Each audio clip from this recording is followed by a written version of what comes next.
Yes. Hello. Hello. Hey guys, Hi, Steve. how you doing? Hi. Welcome to tonight's episode, Leadia Live, episode 6, Spotlight on Explorer Steve Webster. Thank you for joining us tonight, Steve. Thank you for taking the time to invite me. Thank you very much. Steve is a very interesting guy.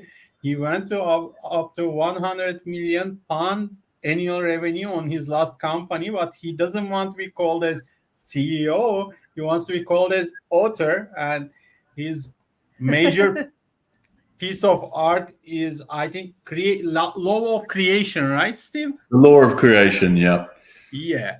So technically, he's the guy of creation, and also he has like, when we were talking about him to give a speech on Leadia Festival, he gave us like 6 possible subjects to speak about, and our biggest challenge is like which one we are going to choose, because all of them are super interesting for us. And I think none of them fit into 20 minutes, but I'll see what I can do. I heard a word about from Churchill, not from personally from him, but like I have read something. He said that if you want me to give a 5-minute speech, I need to be prepared for 5 hours. But if you want me to talk 5 hours, I need to prepare 5 minutes.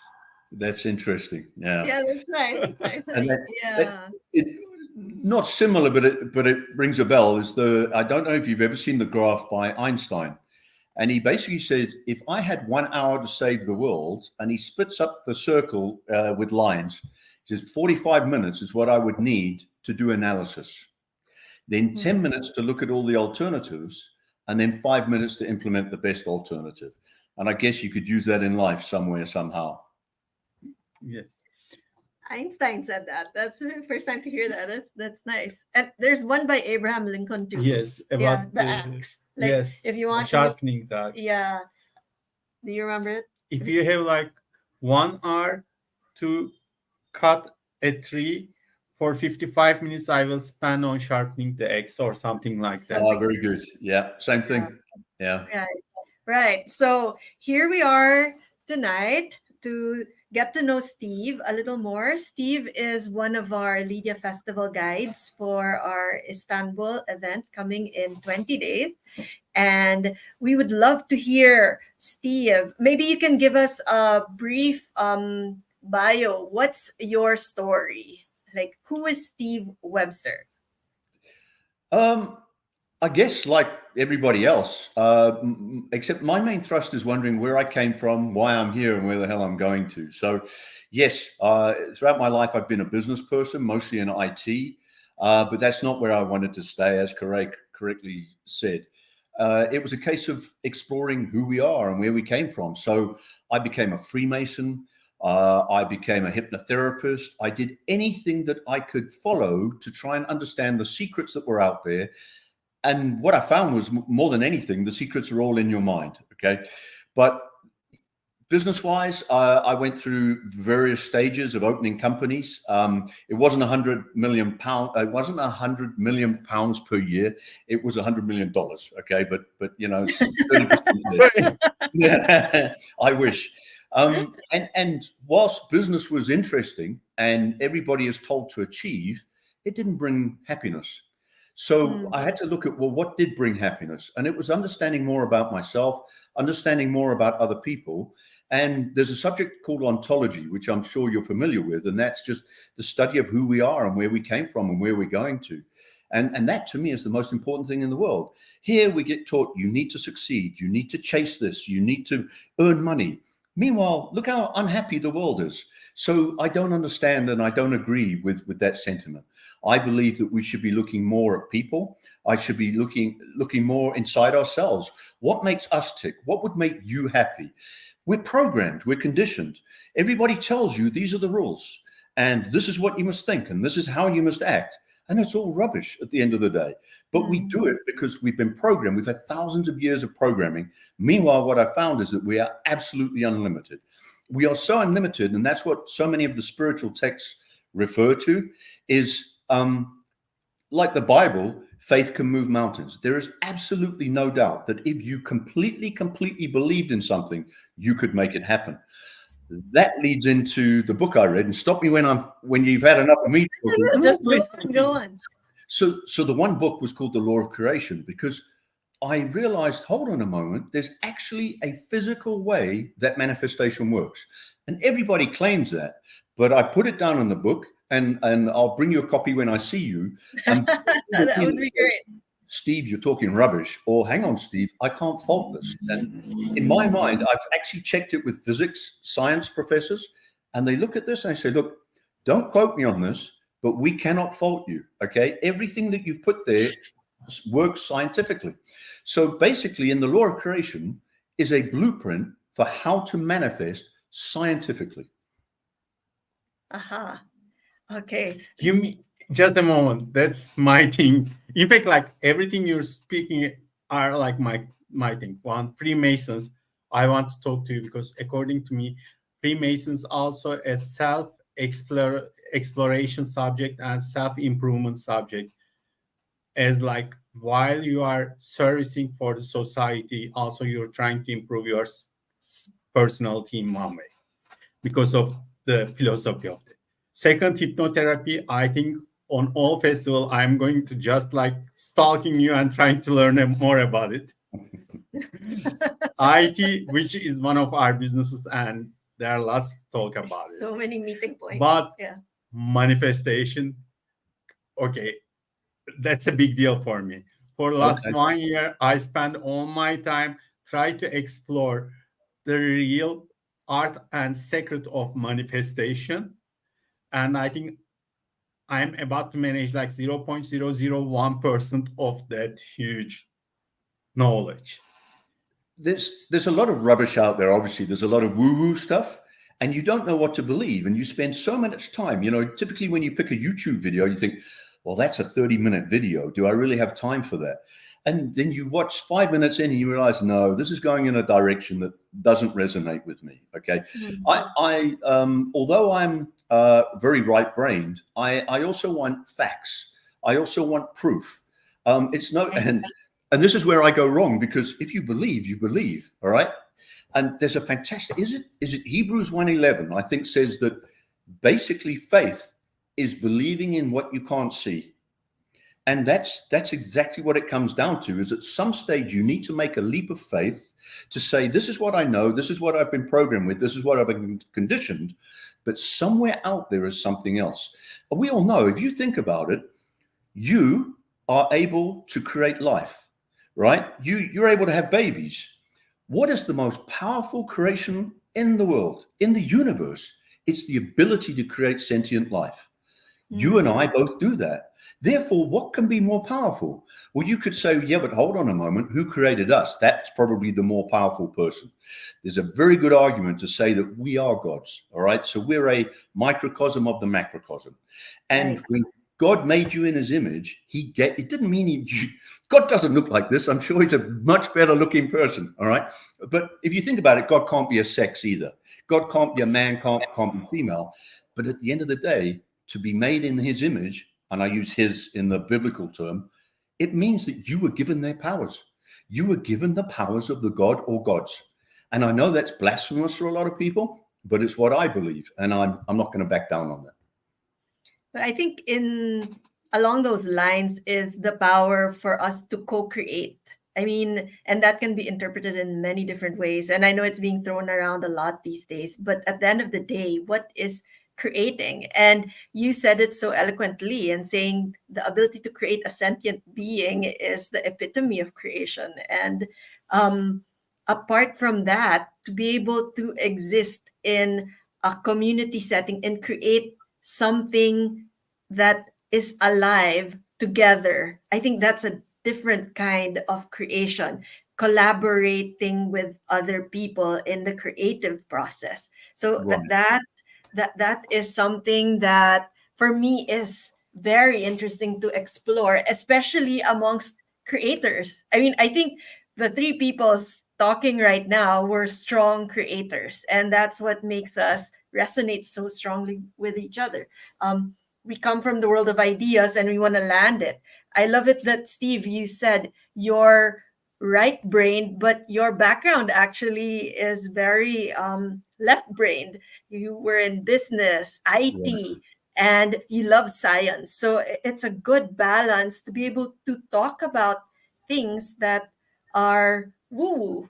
And it gives you such a credible perspective on like exploring. So, which leads me to our first question for you tonight, Steve. Before going that, I want to underline Okay, something darling. here. Nowadays, especially when we are using creativity or creation, it is more about idea stage. But creation is a total process, according to me. Yeah, correct. So, like for example, for the sales, real sales is from informing to the client, closing the deal, collecting the money, and following the customer satisfaction and checking if they will need more and build the structure according to that. Creation is something like that too. It's not like just imagining. And people are thinking like, oh, I'm just imagining and it's going to be done. No, I think it's more like applying in the real life. Absolutely, darling. Yeah. What do you think about that, Steve? I, I totally agree. I come back to we've had 5,000 years of programming where we're taught to be competitive, aggressive, arrogant, warlike. Meanwhile, much better situation is when we get into a cooperative arrangement, I believe that we will achieve much more. How do you get all those people who've had these 5,000 years of programming to undo all of that, to say, no, no, no, love, gratitude, joy, forgiveness, you will achieve way much more, including personal gratification, than you would with chasing that 5,000 years worth of programming. So I totally agree. But it's clever people like you. It's what attracted me to Leadia. Is when I started to understand what you were about, I thought, hold on a moment. Here's a group of people that believe in everything I've just said. It's about cooperation rather than competition. And I fully support that. I love it. I love everything you're The saying. first thing I have been taught in corporate life, they say that your competitor are competitors in the field, but first of all, they are your industry partner. So try to make more business with them than them, but never damage them because you will damage to the industry and you will kill your reputation. There's a fantastic story about, and I don't know if it's urban legend or not, but it's a story. There is a town in the Midwest in the US, and there was one shoe shop on the main street corner.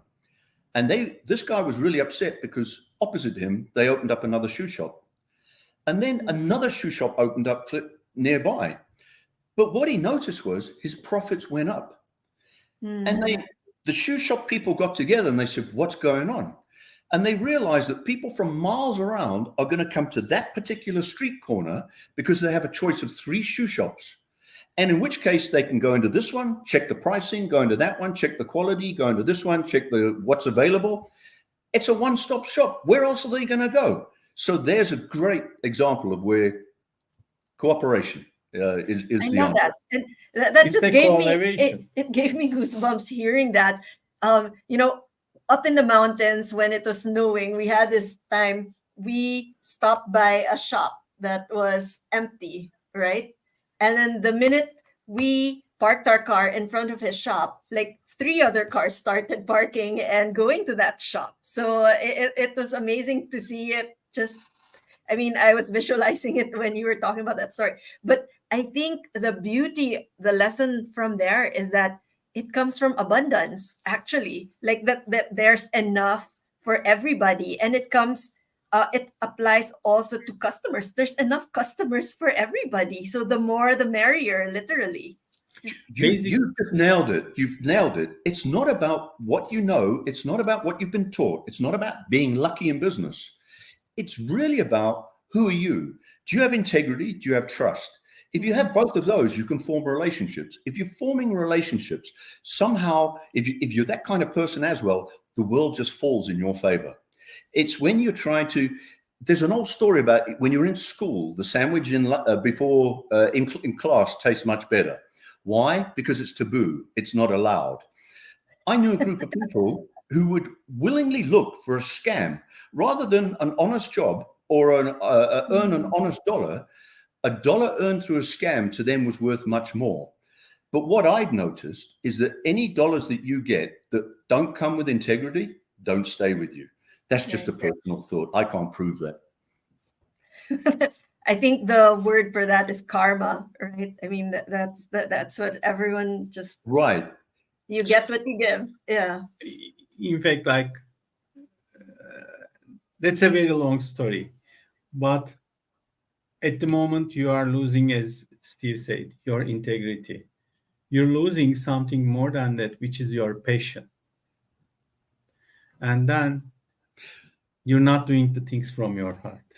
Passion, also identity, honey. When you lose track of who you are, when you don't have integrity, that starts to crumble, and that's very difficult to put back together. Yes. I know we might be going off the topic here, but what it comes down to is love and fear. If you honestly believe in abundance, you have love, if you like, you don't fear anything, abundance is going to come your way. If you fear things, as per the law of creation, what you think is what happens. And the more intensity you give that thought, that's what happens, okay? You're going to attract it. Yeah.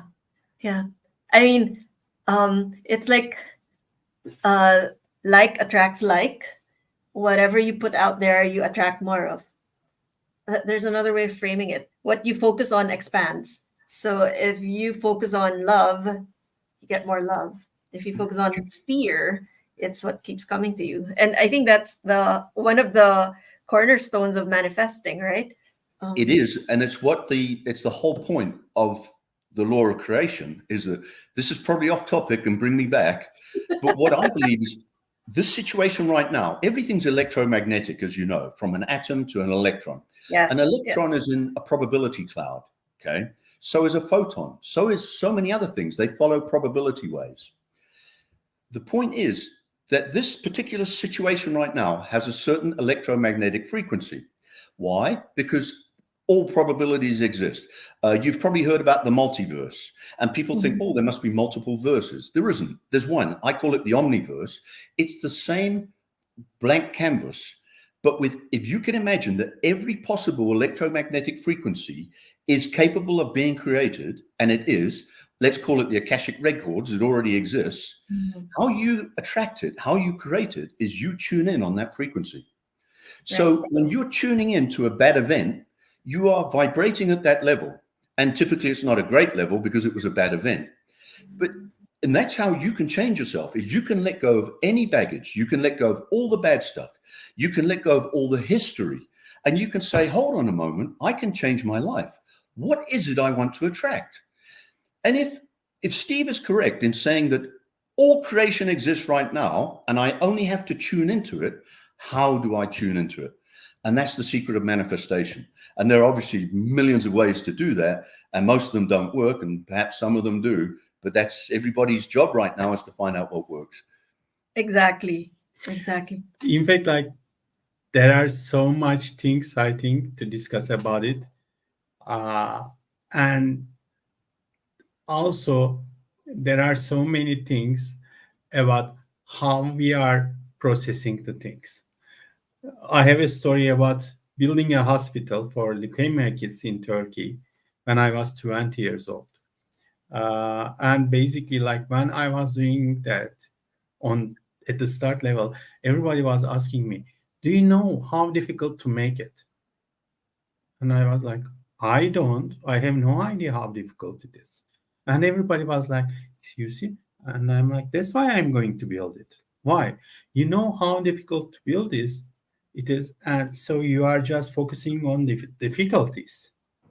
But I'm not thinking on that way. So whenever some problem is coming or a barrier is coming, I'm just going to go try to solve it, because I will not think there is another barrier coming after that. So I will think about it when it comes. Right. Right. So Yeah, focus on the outcome. Absolutely. Yeah, I agree it's with like, that. I mean, general, one of the coaching methods is like, think long term. Yes, think long term, but don't plan everything on long term. I agree with that as Just well. the first thing is to catch the first thing. Then the second thing is going to come. You will think about it at that moment. Can I share a story quickly? There's a guy called Dr. John DeMartini, and he hates to be called it, but he's a life improvement coach. He'll call himself something different. He had a brilliant story in one of his conferences, and it goes like this. He lives in a very expensive tower block in New York, and his neighbor is a billionaire. And he got chatting with the billionaire, and he says, "What do you do?" And he says, "I don't really do anything. I invest here and I invest there." He says, but how do you create all this wealth?" He says, "I'll tell you how." He says, "You probably won't believe me." He says, "When I wake up in the morning, I tell myself what a brilliant day, and I run through what I'm grateful for." He says, "When I go to bed at night, I run through what I'm grateful for. I give gratitude for everything that happened that day." He says, "I'm a billionaire because I'm grateful." And Dr. John DeMartini said, "I don't get that. How can you be a billionaire by not doing anything?" And the guy had said, the brain is and the heart far more powerful than anything else. So don't do. We get taught we need to do this. You need to get a degree. You need to work hard. Do your homework. Earn money. No, go into yourself. Use your mind. Plan your day. Tune into your outcome and live your life. Enjoy gratitude and love. Okay. In Istanbul, make me remember, I will tell you a joke about a successful better. Okay. Better. Yes, someone who is betting. A gambler. Kind of, but I will tell it personally. Okay, we're a little over Yes. our time frame. Let's make one more So, bit. That's I my think fault. no, Steve. That's wonderful. No, we've been having a lovely conversation. Maybe we can schedule a part 2 with you if you're available. Yeah. Yes. Yeah. So to everyone watching, we will be back with Steve to continue our conversation. And yeah, because this is not gonna end. I mean, as the case with all our previous guests, it's like the conversation can just keep going on and on and on because it's very interesting. Yeah. So, any last words from you, Steve, before we end tonight? You've just said we have no more time. You don't want any last words from me. Totally, yes. Looking forward to Leadia. Great to have met you and the other guys. Okay, I'm really looking forward to this. On my bucket list was Turkey and Constantinople in particular. I've always had an amazing interest in Byzantine military history, so I'm looking forward to this. Can't wait to meet you guys in person. Okay, so when you're in Istanbul, I'm going to take you to a Turkish military museum, which you're going to see about the conquerance plans of Istanbul by Fatih Sultan Mehmet, and you're going to be amazed how brilliant he was about it. And he was very young too. He was really super young, Yeah. and how his mind worked. I think that's going to be great, and we will have so much fun. Today, I am grateful to have this conversation with Steve. Thank you very much, Steve. That was really, I basically had a wonderful day today, but this is like the best closing. Thank you very much. Thank you, guys. Continued. More to come.